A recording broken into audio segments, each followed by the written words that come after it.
ज्या भरण्यातून खरा विजय प्राप्त होतो, ज्या भरण्यातून आपला उद्धार होतो, ज्या भरण्यातून आपल्याला नरक चुकवतो. असं जे मरण आहे हे खरं मरण आहे. मरण माझे करून गेले मज केले अमर, त्या भरण्यातून आपलं अमर प्राप्त होतं हे सांगण्याकरता भागवत ग्रंथ आहे. आणि त्या भागवत ग्रंथाचं चिंतन या ठिकाणी मला वाटतं आदरणीय हरिवंश महाराज काय म्हणतात काशे महाराज यांच्या बाबतीत साधन आहे. आपलं जबाबदार परंपरा आहे ती कथा आपण सर्व काय करते आहे. कारण गीता भागवत 33 वर अखंड चिंतन विठोबाच्या दिनामध्ये अखंड भगवंत करावं. गीता ज्ञानेश्वरी भागवत ग्रंथाचं श्रवण आपल्याला करावं.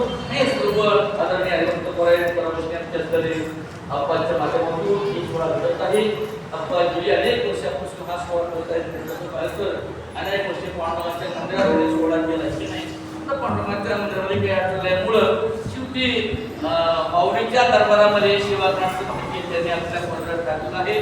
गेली अनेक वर्षापासून आपल्या विठोबाच्या मठामध्ये राजधाने आपल्या सर्व व्यवस्था करतात. राजधाने ही व्यवस्था हक्काने करतात. कारण मला सांगितलं आप्पा म्हणजे ते माझे सोयरे सज्जन सांगायचे का नाही.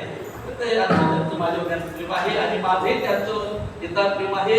खऱ्या अर्थाने मंडळी सर्वला प्रत्येक मठ परमार्थ करण्याकरता असतो का नाही.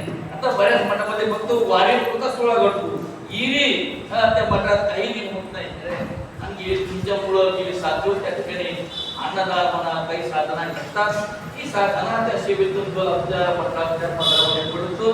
दुसरं काही रोड न मिळू पुण्य पडल्याशिवाय हे तुला जागा आपल्याला पावते अन्नदान घडत आहे का नाही.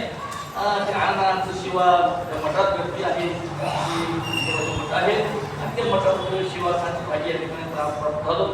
अशी शिवा पुन्हा पुन्हा घडावी अशी भावना व्यक्त करतो. आणि आपल्या त्यांच्यामुळं मी पण खूप सुखरू असे संत सद्गुरू सिद्धराम बाबा ठिकाणी आज ते साधक गेले, आज ते संत होऊन गेले. त्या संतांच्या स्तरी महाराज हे साधे व्यक्तिमत्व आहे.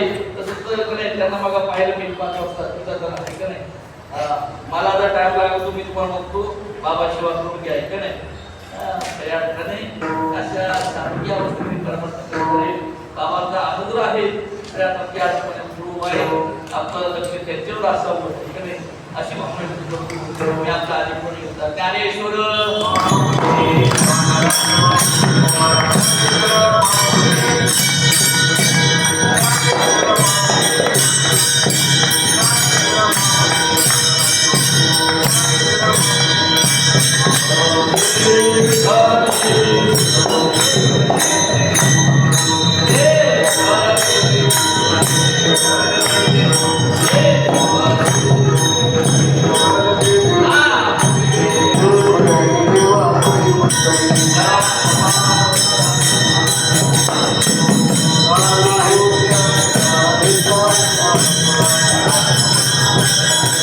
Thank you.